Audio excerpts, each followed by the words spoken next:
ইয়ামেন শহরের বাদশা উনি বলতেছেন, কাবার সাদৃশ্য স্বরূপ আমার রাজধানী সানাকার ভিতরে আমি এমন একটি কাবা নির্মাণ করব, এমন একটি ঘর নির্মাণ করব, যাতে সমগ্র বিশ্ববাসী ওই বাইতুল্লাহ জিয়ারত না কইরা আমার সানাতে আসে।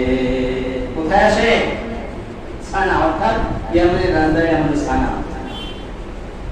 ইব্রাহিম আলাইহিস সালাতু ওয়াস সালামের ওই কাবায় যেন না যায়, কারণ আমি হইলাম এই ইয়ামেনের বাদশা, আমি হইলাম সব থেকে ক্ষমতাধর।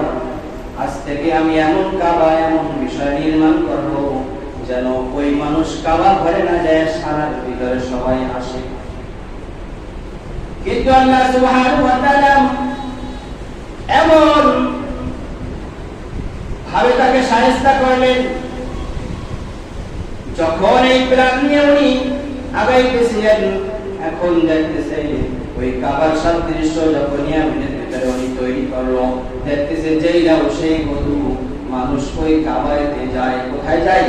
মানুষ ওই কাবাতেই যায়, আমার ঘরের দিকে আসে না।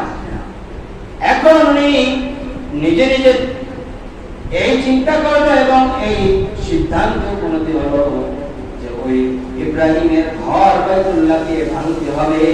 যদি ইব্রাহিমের ঘর বাইতুল্লাহ কাবাকে ভাঙতে পারে, তাহলে লোকজন নিরুপায় হয়ে আমার ইয়ামেনের দিকে আসবে।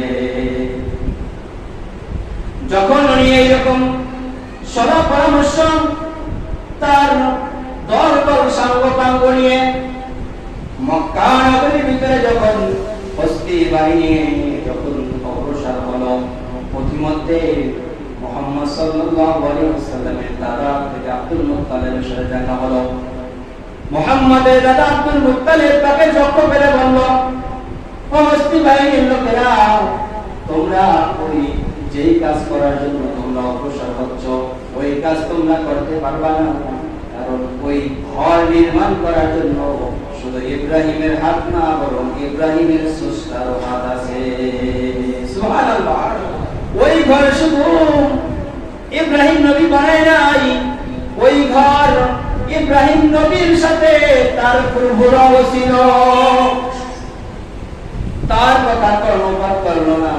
তারপরে হস্তি বাহিনী নিয়ে যখন কাবা চত্বরে যখন চলে গেল, হস্তি বাহিনী নিয়ে যখন কাবা চত্বরে যাওয়ার পরে হাতি আর সামনে অগ্রসর হচ্ছে না, হাতি আর সামনে অগ্রসর হচ্ছে না, যাচ্ছে না। তারপরে অনেক পিরাপিরি করে তারপরে ভালো মন্দ হাতিকে খাওয়ানোর পরে হাতি সামনে অগ্রসর হয়ে গেল। আল্লাহ সুবহানাহু ওয়া তাআলা কি কুদরত দেখেন, এত বড় হস্তি বাহিনী। মুহাম্মদ সাল্লাল্লাহু আলাইহি ওয়াসাল্লামের দাদা জান তাকে বলেছিল তোমরা সামনে যায় না, আর তাদেরকে কিন্তু কোন ব্যক্তি কোন মুসলমান কোথাও তো করে নাই, কেউ বাধাও দেয় না।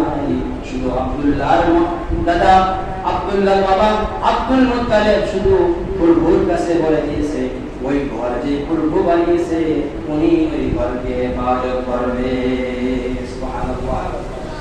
যখন তারা একে একে যখন কাবার চত্বরের ভিতরে তারা চলে গেল, তখন তারা আকাশের ভিতরে দেখে আসতেছে ওয়ারসালা আলাইহিম তায়রান আবাবিল, আকাশের ভিতরে তাদের উপরে মেঘের মতো হয়ে গেল, চতুর্পাশে পাখি ঘিরে নিল।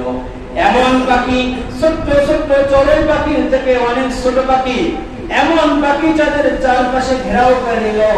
বেষ্টন করে নেওয়ার পরে ওই পাখির হাত এবং মুখ থেকে ছোট্ট একটি পাথর তাদের উপরে ফালাইল। ছোট্ট পাথর ফালানোর পরে এত বড় বড় সশস্ত্র বাহিনী এবং এত বড় বড় হাতি নিমিষে ওই জায়গায় সব ধ্বংস হয়ে গেল। তো আল্লাহ তাআলা মশা মারতে কখনো কামান ঠিক করে নাই, করছে।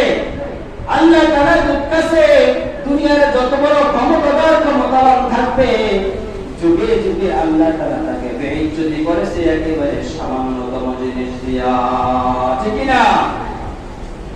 শুধু তাই নয়,